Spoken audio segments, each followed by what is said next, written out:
നമ്മൾ കഴിഞ്ഞ ഒരു ക്ലാസ്സിൽ റിപ്പോർട്ടഡ് സ്പീച്ചിൽ ഒന്നാമത്തെ സെക്ഷനാണ് നമ്മൾ പഠിച്ചത്. അതിനു മുമ്പേ തന്നെ റിപ്പോർട്ടഡ് സ്പീച്ച് ഞാൻ നിങ്ങൾക്ക് വളരെ കൃത്യമായി എടുത്തു തന്നിരുന്നു. അതിൻ്റെ റൂൾസും ഒക്കെ ഞാൻ പറഞ്ഞിരുന്നു. അപ്പൊ ഇനിയും അത് കേട്ട് പഠിച്ചിട്ട് മനസ്സിലാകാത്തവർക്ക് വേണ്ടിയിട്ടാണ് സെന്റൻസുകൾ അടക്കം ഞാൻ നിങ്ങളോട് പറയണത്. അപ്പൊ ഇന്നലത്തെ ക്ലാസ്സിൽ നമ്മൾ ലേൺ ചെയ്തത് എന്താണ്? ഒരാൾ തരുന്ന കമാൻഡ്സ് അത് നമുക്ക് എങ്ങനെ റിപ്പോർട്ടഡ് സ്പീച്ചിലോട്ടാക്കാം എന്നാണ് നമ്മൾ പഠിച്ചത്, അല്ലെ? ഡോർ അടയ്ക്കരുതെന്ന് അവൻ എന്നോട് പറഞ്ഞു. തുണി കഴുകാൻ അമ്മ എന്നോട് പറഞ്ഞു. ഈ കാര്യങ്ങളൊക്കെ എങ്ങനെയാണ്? പോസിറ്റീവ് ആണെങ്കിൽ ടു ചേർക്കണം, നെഗറ്റീവ് ആണെങ്കിൽ നോട്ട് ടു ചേർക്കണം എന്നൊക്കെയാണ് നമ്മൾ പഠിച്ചത്. അതിൽ വലിയ ടെൻസ് അങ്ങോട്ടും ഇങ്ങോട്ടും മാറ്റം ഉണ്ടോ എന്ന് ചോദിച്ചെങ്കിൽ ഇല്ല. അപ്പൊ അത് കണ്ടിട്ടില്ല എങ്കിൽ അതിന്റെ ലിങ്ക് ഇപ്പൊ ഞാൻ ഇവിടെ തരും, അത് നിങ്ങൾ പഠിക്കാം. ഇന്ന് നമ്മൾ ചെയ്യാൻ പോകുന്നത് റിപ്പോർട്ടഡ് സ്പീച്ചിൽ ക്വസ്റ്റ്യൻ എങ്ങനെയാണ് നമുക്ക് റിപ്പോർട്ടഡ് സ്പീച്ചിലോട്ട് മാറ്റാൻ കഴിയുന്നത് എന്നാണ് ഇന്ന് നമ്മൾ നോക്കാൻ പോകുന്നത്. റിപ്പോർട്ടഡ് സ്പീച്ച് പഠിക്കുന്നതിന് ബിഫോർ ദാറ്റ് നമ്മൾ എന്ത് പഠിക്കണം? ഓരോ റിപ്പോർട്ടഡ് സ്പീച്ചിൽ ഡയറക്റ്റ് സ്പീച്ചും ഇൻഡയറക്റ്റ് സ്പീച്ചും ഉണ്ട്, അല്ലെ? ഒരാൾ പറയുന്ന കാര്യം നമ്മളോട് ഒരാൾ പറയുന്ന കാര്യം നമ്മൾ മറ്റൊരാൾ മൂന്നാമതൊരു വ്യക്തിയോട് പറയുന്നതാണ് റിപ്പോർട്ട് ചെയ്യുക എന്ന് നമ്മൾ പറയുന്നത്. അപ്പോൾ നമ്മൾ എന്താകണം? നമ്മളോട് പറഞ്ഞ കാര്യം വേറൊരാളോട് നമ്മൾ പറയുമ്പോൾ അവിടെ നമുക്ക് ടെൻസ് മാറേണ്ടിയുണ്ട്. അങ്ങനത്തെയാണ്. അതുകൊണ്ട് ഞാൻ കഴിഞ്ഞ ക്ലാസ്സുകളിൽ റിപ്പോർട്ടഡ് സ്പീച്ചിൽ ടെൻസസ് എങ്ങനെയാണ് ചേഞ്ച് ചെയ്യുന്നതെന്ന് നിങ്ങൾക്ക് വളരെ കൃത്യമായി പറഞ്ഞു തന്നിരുന്നു. അതിന്റെ ലിങ്കും തരാം, നിങ്ങളത് കേൾക്കുക. എങ്ങനെയാണ് ടെൻസ് ചേഞ്ച് ചെയ്യുന്നത്? ഒരു പടി പുറകിലോട്ട് പോകും, ഒരു പടി പുറകിലോട്ട്. അതായത് സിമ്പിൾ പ്രസന്റ് ആണ് നമ്മുടെ ക്വസ്റ്റ്യൻ എങ്കിൽ നമ്മളത് റിപ്പോർട്ട് ചെയ്യുമ്പോൾ എന്തായി മാറണം? സിമ്പിൾ പാസ്റ്റ് ആയിട്ട് മാറണം. പാസ്റ്റ് കണ്ടിന്യൂസ് ആണ് നമ്മുടേതെങ്കിൽ പാസ്റ്റ് പെർഫെക്റ്റ് കണ്ടിന്യൂസ് ആയി മാറണം. ഇനി പ്രസന്റ് പെർഫെക്റ്റ് ആണെങ്കിൽ പാസ്റ്റ് പെർഫെക്റ്റ് ആവണം.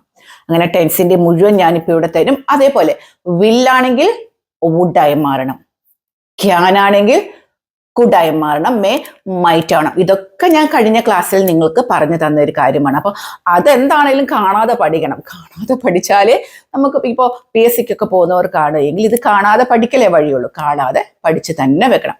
അപ്പൊ നമുക്ക് നോക്കാം റിപ്പോർട്ടഡ് സ്പീച്ചിലുള്ള ക്വസ്റ്റ്യൻസ് എങ്ങനെയാണ് നമുക്ക് റിപ്പോർട്ട് ചെയ്യാൻ പറ്റുക.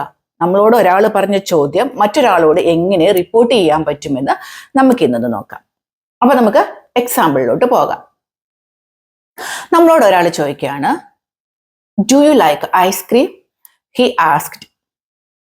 അവൻ എന്നോട് ചോദിച്ചു, അല്ലെ? ഡയറക്റ്റ് സ്പീച്ച് എന്താണ്? അവൻ ചോദിക്കുന്ന കാര്യമാണ്. എന്നോട് എന്താ ചോദിച്ചത്? Do you like ice cream? Ice cream ഇഷ്ടമാണോ എന്നാണ് എന്നോട് ചോദിച്ചത്, അവൻ ചോദിച്ചത്. അപ്പൊ നമുക്ക് ആദ്യം എന്താക്കണം?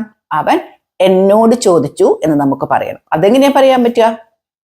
He asked me. അവൻ എന്നോട് ചോദിച്ചു. എന്തെന്നാ ചോദിച്ചത്? നിനക്ക് ഐസ്ക്രീം ഇഷ്ടമാണോ എന്ന്. If I liked ice cream. ശ്രദ്ധിച്ചോ നിങ്ങൾ? ഡു യു ലൈക്ക് ഐസ്ക്രീം എന്നാണ് എന്നോട് ചോദിച്ച ചോദ്യം. അപ്പോ എൻ്റെ അമ്മ ചോദിച്ചു, അവൻ എന്നാ നിന്നോട് ചോദിച്ചേ? അപ്പൊ ഞാൻ പറയാണ്, ഐസ്ക്രീം ഇഷ്ടമാണോ എന്നാണ് അവൻ എന്നോട് ചോദിച്ചത്. അതാണ് ഞാൻ ഇനി പറയാൻ പോകുന്നത്. എങ്ങനെയാ പറയാ? അവൻ എന്നോട് ചോദിച്ചത്, he asked me if I liked ice cream. എനിക്ക് ഐസ്ക്രീം ഇഷ്ടമാണോ എന്നാണ് അവൻ എന്നോട് ചോദിച്ചത്. മൊത്തം മാറി, അല്ലേ? ചോദ്യം എങ്ങനെയായിരുന്നു? Do you like ice cream. Question എങ്ങനെയാ മാറി? If I liked ice cream. അപ്പൊ നിങ്ങൾ നോക്കൂ, ഇനി വേറെ എഴുതാം. ഇതേപോലെ നമുക്ക് നോക്കാം. Do you like coffee? Coffee ഇഷ്ടമാണോ? She asked. അവൾ എന്നോട് ചോദിച്ചു, ഡു യു ലൈക്ക് കോഫി? എന്താ ചോദിച്ചേ? എനിക്ക് കോഫി ഇഷ്ടമാണോ എന്ന് അവൾ എന്നോട് ചോദിച്ചു. She asked me if I liked coffee. നോക്കൂ, ഇതിലെന്താണ്? ഒരു ഇഫ് വന്നു. അതാണ് നിങ്ങൾക്കിപ്പോൾ കൂടുതലും സംശയമായി നിൽക്കുന്നത്, എന്തിനാണ് ഇഫ് വന്നേ എന്നുള്ളത്. അതായത് നമ്മൾ ചോദിക്കുന്ന ക്വസ്റ്റ്യന്റെ ആൻസർ എസ് എന്നോ നോ എന്നോ ഉള്ള ക്വസ്റ്റ്യൻ ആണ്, അല്ലെ? ഡു യു ലൈക്ക് ഐസ്ക്രീം എന്ന് എന്നോട് ചോദിച്ചാൽ എനിക്ക് കൃത്യമായി അറിയാൻ പറ്റും, യെസ്. അല്ലെങ്കിൽ നോ എന്ന് എനിക്ക് പറയാൻ പറ്റും. ഡു യു ലൈക്ക് കോഫി എന്ന് എന്നോട് ചോദിക്കുമ്പോൾ എനിക്ക് കൃത്യമായിട്ട് ഉത്തരം പറയാൻ പറ്റുന്നത് എസ് എന്നോ നോ എന്നോ ആണ്. അപ്പോ നമ്മുടെ ഉത്തരം എസ് എന്നോ നോ എന്നോ ആയിട്ടുള്ള ക്വസ്റ്റ്യൻ ആണ് എങ്കിൽ അത് നമ്മൾ റിപ്പോർട്ട് ചെയ്യുമ്പോൾ അതിൻ്റെ കൂടെ ഇഫ് ചേർത്തിരിക്കണം. Clear? Do you like ice cream, ഞാൻ നിങ്ങളോട് ചോദിക്കുകയാണ്, ഡു യു ലൈക്ക് ഐസ്ക്രീം? നിങ്ങളുടെ ഉത്തരം എന്താണ്? എസ് എന്നല്ലേ? അപ്പോ അത് നമ്മൾ വേറൊരാളോട് റിപ്പോർട്ട് ചെയ്യുമ്പോൾ നമുക്കത് ഇഫ് നമ്മുടെ ക്വസ്റ്റിനെ ചേർത്തിരിക്കണം. ഇനി ഐ ആണ് ഞാൻ വന്നത്, അതായത് ക്വസ്റ്റ്യൻ നമ്മൾ മറ്റൊരാളോട് റിപ്പോർട്ട് ചെയ്യുമ്പോൾ അത് ക്വസ്റ്റ്യൻ അല്ല, അത് എന്തായി മാറണം? ഒരു നോർമൽ സ്റ്റേറ്റ്മെന്റ് ആയിട്ട് മാറണം. ക്വസ്റ്റ്യൻ മൂന്നാമതൊരാളോട് നമ്മൾ പറയുമ്പോൾ അത് ക്വസ്റ്റ്യൻ ആയിട്ടല്ലല്ലോ നമ്മൾ പറയണത്. അവൾ എന്നോട് ചോദിച്ചത് എനിക്ക് ഐസ്ക്രീം ഇഷ്ടമാണോ എന്നാ, അല്ലേ? ഇഷ്ടമാണോ എന്നാണ് ചോദിച്ചത്. അത് ക്വസ്റ്റ്യൻ അല്ല, അത് നമുക്കൊരു സ്റ്റേറ്റ്മെന്റ് ആണ്, ഒരു സെന്റൻസ് ആണ്. അപ്പോൾ അങ്ങനെയാക്കി മാറ്റണം. അപ്പൊ സെന്റൻസിന്റെ സ്ട്രക്ചർ എങ്ങനെയാണ്? സബ്ജക്റ്റ് വെർബ് എന്നുള്ളതാണ് സ്ട്രക്ചർ. ഇനി ഡു യു ലൈക്ക് എന്നുള്ളത് ഏതാണ്? പ്രസന്റ് ടെൻസ് ആണ്. നമുക്കത് റിപ്പോർട്ട് ചെയ്യുമ്പോൾ അത് ഏത് ടെൻസിലോട്ട് പോകണം? പാസ്റ്റിലോട്ട് പോകണം. ക്ലിയർ ആയല്ലോ? ഡു യു ലൈക്ക് ഐസ്ക്രീം എന്ന് ഞാൻ നിങ്ങളോട് ചോദിച്ചെങ്കിൽ നിങ്ങൾ മറ്റൊരാളോട് എങ്ങനെ പറയാ? She asked me if I liked ice cream എന്നായി മാറും. I liked, if ചേർത്തു, I liked ice cream, എനിക്ക് ഐസ്ക്രീം ഇഷ്ടമാണോ എന്ന് അവള് ചോദിച്ചു. Did you go to school yesterday? She asked. Did you go to school yesterday? She asked. എന്നോട് എന്താ ചോദിച്ചത്? ഇന്നലെ സ്കൂളിൽ പോയോ എന്നാണ്. എന്താ ചോദിച്ചത്? ഇന്നലെ ഞാൻ സ്കൂളിൽ പോയോ എന്നാണ് അവൾ എന്നോട് ചോദിച്ചത്. ഇന്നലെ ഞാൻ സ്കൂളിൽ പോയോ എന്നാണ് അവൾ എന്നോട് ചോദിച്ചത്. അപ്പൊ അത് നമുക്ക് എന്താണ്? ക്വസ്റ്റ്യൻ മാറണം. Did you go to school എന്ന് പറയുന്നത് പാസ്റ്റ് ആണ്. പാസ്റ്റ് എന്തായി മാറും? പാസ്റ്റ് പെർഫെക്റ്റ് ആയിട്ട് മാറണം. She asked me did you go to സ്കൂളിന്റെ ആൻസർ നമുക്ക് എപ്പോഴും എസ് എന്നോ നോ എന്നോ ആണ്. അപ്പൊ നമുക്ക് അവിടെ എന്ത് വേണം? ഇഫ് വേണം. If ഞാൻ പോയോന്നാ ചോദിച്ചത്. I had gone to the school the previous day. Yesterday എന്നുള്ളത് ചേഞ്ച് ആകും, പ്രീവിയസ് ഡേ. അതിൻ്റെയൊക്കെ കാര്യം ഞാൻ നിങ്ങൾക്ക് പറഞ്ഞു തന്നതാണ്. Previous day. അപ്പോൾ if I had gone to the school previous day, ഈ I had ആയി നമ്മുടെ ചോദ്യം എങ്ങനെയായിരുന്നു? ഡിഡ് ആയിരുന്നു.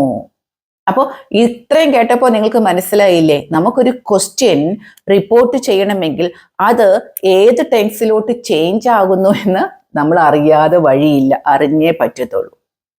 അതാണ്. പിന്നെ മറ്റൊന്ന് യെസ് ഓർ നോ ക്വസ്റ്റ്യൻ ആണ് എങ്കിൽ നമ്മൾ അതിൻ്റെ കൂടെ ഇഫ് അല്ലെങ്കിൽ വെദർ ഉണ്ട്. ഇഫ് ആയിരിക്കും നമുക്ക് എളുപ്പം ആഡ് ചെയ്യാൻ വേണ്ടിയിട്ടും ശ്രമിക്കുക. Will you come to the party? She asked. Will you come to the party? She asked. അവൾ എന്നോട് എന്താ ചോദിച്ചത്? പാർട്ടിക്ക് വരുമോ എന്നാണ് ചോദിച്ചത്. അപ്പൊ ഞാൻ പറഞ്ഞു വില്ല് നമുക്ക് റിപ്പോർട്ട് ചെയ്യുമ്പോൾ എന്തായി മാറണം? വുഡായി മാറണം. അപ്പൊ നിങ്ങൾ തന്നെ പറയൂ.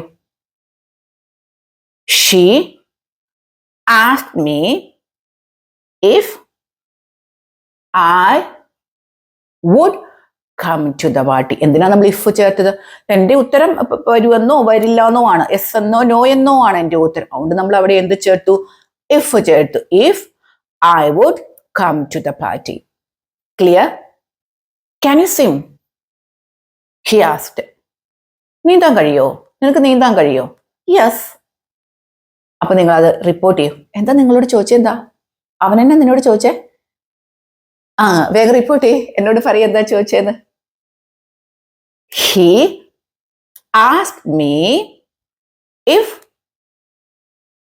I could swim. ക്യാൻ എന്തായി മാറി? കുഡായി മാറി, സെന്റൻസ് ആയി മാറി. He asked me if I could swim. എനിക്ക് നീന്താൻ കഴിയുമോ എന്നാണ് അവൻ ചോദിച്ചത്. ഇപ്പൊ എസ് ഓർ നോ ക്വസ്റ്റ്യൻ്റെ ഒരു സ്ട്രക്ചർ നിങ്ങൾക്ക് മനസ്സിലായില്ലേ? നമ്മൾ ചോദിക്കുന്ന ചോദ്യത്തിന് എസ് എന്നാണോ നോ എന്നാണോ നമുക്ക് ഉത്തരം പറയേണ്ടതെങ്കിൽ നമ്മൾ അതിൽ ഇഫ് ആഡ് ചെയ്തിരിക്കണം. പിന്നെ ടെൻസിന്റെ അനുസരിച്ച് നമ്മൾ സെന്റൻസ് ആക്കി അതിനെ മാറ്റുകയും ചെയ്യണം. ഇനി വേറൊരു model. He asked where are you going? അവൻ ചോദിച്ചു എന്നോട് വേർ ആർ യു ഗോയിങ്. അപ്പൊ എന്റെ ഉത്തരം എന്താ? എസ് എന്നാണ് ഉത്തരം, അല്ലല്ലേ? നീ ഇപ്പൊ എങ്ങോട്ട് പോവാണെന്നാണ്. അപ്പൊ ഞാൻ എങ്ങോട്ടെങ്കിലും പോകുന്ന ഒരു സ്ഥലം നമുക്ക് പറയണം. അവിടെ നമുക്ക് എസ് എന്നോ നോ എന്നോ അല്ല നമ്മുടെ ഉത്തരം. അപ്പോ ഹി ആസ്ക്ഡ്, അവൻ ചോദിച്ചത് എന്നോട് എന്താണ്? Where are you going? ഒരു പടി പുറകിലോട്ട് നമ്മൾ പോകണം. അപ്പൊ നമുക്ക് എങ്ങനെ പറയാം? നിങ്ങളൊന്ന് ചിന്തിച്ചു നോക്കിക്കേ.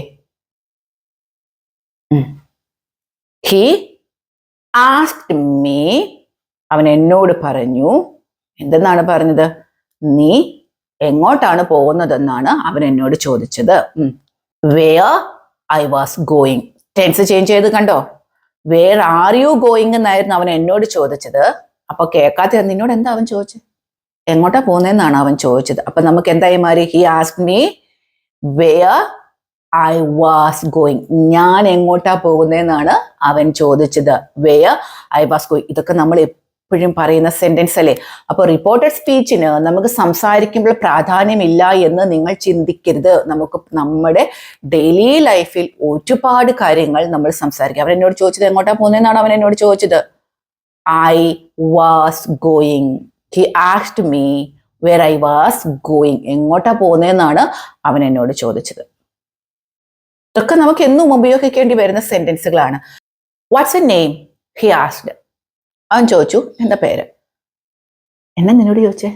എൻ്റെ പേരെന്താണെന്നാണ് അവൻ എന്നോട് ചോദിച്ചത്. അപ്പൊ അതെങ്ങനെയാ പറയാ? വാട്ട് ഈസ് യുവർ നെയിം എന്നാണ് ചോദ്യം. നമുക്കത് ക്വസ്റ്റ്യൻ എന്തായി മാറണം? സെന്റൻസ് ആയി മാറണം. അതൊക്കെ നിങ്ങളുടെ മനസ്സിൽ വരണം. ഈസ് ആണ് ഉപയോഗിച്ച്. ഇനി നമുക്കത് വാസായി മാറണം. അപ്പൊ നിങ്ങൾ തന്നെ ഒന്ന് പറയൂ. He asked me what, sentence ആയി മാറണം. My name was. What is your name എന്നാണ് എന്നോട് ചോദിച്ചത്. പക്ഷെ ഞാൻ പറയാണ് എൻ്റെ പേരെന്താണെന്നാണ് അവൻ ചോദിച്ചത്. He asked me what my name was. Sentence ആവണം. What my name was. എൻ്റെ പേരെന്താണെന്നാണ് അവൻ എന്നോട് ചോദിച്ചത്. He asked me what my name was. എന്തുകൊണ്ട് മൈ നെയിം വാസ് എന്ന് വന്നതെന്ന് വെച്ചാൽ അത് നമുക്ക് സ്റ്റേറ്റ്മെന്റ് ആയി മാറി. അതുകൊണ്ട് തന്നെ. Where did you go? He asked. എന്നോട് എന്താണ് അവൻ ചോദിച്ചത്? Where did you go? എവിടെയാ നീ പോയെന്നാണ് എന്നോട് ചോദിച്ചത്. ഡിഡ് ആണ് വന്നത്. അപ്പൊ നമുക്കത് പെർഫെക്റ്റിലോട്ട് പോകണമെന്ന് നമുക്ക് മനസ്സിലായി. വേർ ഡിഡ് യു ഗോ എന്നാണ് ചോദ്യം. He asked. അപ്പൊ നമ്മളത് എങ്ങനെ മാറി? നമുക്ക് യെസ് എന്നോ നോ എന്നോ പറയാൻ പറ്റുമോ? എവിടെയാ പോയെന്നുള്ളതാണ് അതിന്റെ ഉത്തരം. അപ്പൊ നമുക്കത് യെസ് എന്നോ നോ എന്നോ അല്ല. അപ്പൊ അതിനകത്ത് ഇഫ് വേണ്ട. അപ്പൊ അതെങ്ങനെയാണ് സെന്റൻസ് ആക്കി മാറ്റുക? He asked me where I had gone. Where did you go എന്നുള്ളത് ഹാഡ് ഗോൺ ആയി മാറി. He asked me where I had gone. എവിടെയാ പോയെന്നാണ് അവൻ എന്നോട് ചോദിച്ചത്. നീ എവിടെയാ പോയെന്നാണ് അവൻ എന്നോട് ചോദിച്ചത്. എങ്ങനെ പറയാ? He asked me where I had gone. എവിടെയാ പോയെന്നാണ് അവൻ എന്നോട് ചോദിച്ചത്. When will you come back? She asked. When will you come back? What is the meaning? എപ്പോഴാണ് നീ തിരിച്ചു വരുന്നത്? അല്ലെ, വിൽ യു കം ബാക്ക് അവള് ചോദിച്ചു. നിന്നോട് എന്താ അവള് ചോദിച്ചത്? ഞാൻ എപ്പോഴാ തിരിച്ചു വരുന്നതെന്ന് അവള് ചോദിച്ചത്. പറയൂ. She asked me where I would come back. Will എന്തായി ചേഞ്ച് ചെയ്തു? വുഡായി മാറി. ക്വസ്റ്റ്യൻ എന്തായി മാറി? സ്റ്റേറ്റ്മെന്റ് ആയി മാറി. He asked me when I would come back. ഞാൻ എപ്പോഴാ തിരിച്ചു വരുന്നതെന്നാണ് അവൻ എന്നോട് ചോദിച്ചത്. Are you happy? She asked. നിങ്ങൾ തന്നെ ഇങ്ങനെ പറയൂ. നിങ്ങളോട് എന്താ അവള് ചോദിച്ചത്? വേഗം പറയും. She asked me if I was happy. Are you happy എന്നാണ്. ഉത്തരം എന്താണ്? Yes and no. അപ്പൊ എന്താണ് ചോദിക്കേണ്ടത്? She asked me if I was happy. Tense മാറി, ഇഫ് ചേർത്തു. അപ്പൊ മനസ്സിലായല്ലോ. നമ്മൾ കഴിഞ്ഞ ദിവസം അത് കുറച്ച് എളുപ്പമായിരുന്നു അല്ലേ? ഒരാൾ നമ്മളോട് പറയുന്ന കമാൻഡ് ചെയ്യുന്ന കാര്യങ്ങളൊന്ന് റിപ്പോർട്ട് ചെയ്യാൻ ഒന്നുമില്ല, ടു ചേർക്കോ നോ ടു ചേർക്കോ ആണ് ചെയ്യേണ്ടത്. വളരെ എളുപ്പമായിരുന്നു. പക്ഷെ ഇന്ന് ഇത് ടെൻസ് എങ്ങനെ ചേഞ്ച് ചെയ്യും എന്ന് മനസ്സിലാക്കാതെ നമുക്കൊന്നും ചെയ്യാൻ പറ്റത്തില്ല. അപ്പൊ എന്ത് ചെയ്യണം? ഈ ടെൻസ് ഏത് ടെൻസിലോട്ട് ചേഞ്ച് ആകുന്നു എന്ന് നിങ്ങൾ മസ്റ്റ് ലേൺ ഇറ്റ്, ചെയ്തേ പറ്റത്തുള്ളൂ. ഇനി അതേപോലെ തന്നെ ഓർക്കുക, എന്താണ് ക്വസ്റ്റ്യൻ നമ്മൾ വേറൊരാളോട് റിപ്പോർട്ട് ചെയ്യുമ്പോൾ അത് എന്തായിട്ട് മാറും? സ്റ്റേറ്റ്മെന്റ് ആയിട്ട് മാറും. യെസ് എന്നോ നോ എന്നോ ആണ് നമ്മുടെ ക്വസ്റ്റ്യൻ വരുന്നതെങ്കിൽ അതിൻ്റെ കൂടെ നമ്മൾ ഇഫ് ചേർക്കണം. ടെൻസ് ഒരു പടി പുറകിലോട്ട് മാറ്റണം. അപ്പൊ ക്ലിയർ ആയല്ലോ? അപ്പൊ ഇത് കേട്ട് കഴിയുമ്പോൾ നിങ്ങൾ എന്നും ചോദിക്കുന്ന കുറേ റിപ്പോർട്ടഡ് സ്പീച്ചിലുള്ള സെന്റൻസ് ഉണ്ട്. ഒരു 2 സെന്റൻസ് നമ്മുടെ കമന്റ് ബോക്സിൽ കൊടുക്കാനും നിങ്ങൾ മറക്കേണ്ട. അപ്പൊ എല്ലാവർക്കും ഇന്നത്തെ ക്ലാസ് മനസ്സിലായി എന്ന് വിചാരിക്കുകയാണ്. നിങ്ങൾക്ക് മനസ്സിലാവുന്നുണ്ട്, നമ്മുടെ ക്ലാസ്സുകളൊക്കെ ഇഷ്ടപ്പെടുന്നുണ്ട് എങ്കിൽ നമ്മുടെ ചാനൽ ഒന്ന് സബ്സ്ക്രൈബ് ചെയ്യാനും നിങ്ങളുടെ കൂട്ടുകാർക്കും നിങ്ങളുടെ ബന്ധുക്കൾക്കും ഒക്കെ നമ്മുടെ ചാനൽ ഒന്ന് ഷെയർ ചെയ്ത് കൊടുക്കാനും നിങ്ങൾ മറന്നു പോകരുത് കേട്ടോ. അപ്പൊ എല്ലാവർക്കും നല്ലൊരു ദിവസം ആശംസിക്കുകയാണ്. നമുക്ക് അടുത്ത ദിവസം വീണ്ടും കാണാം.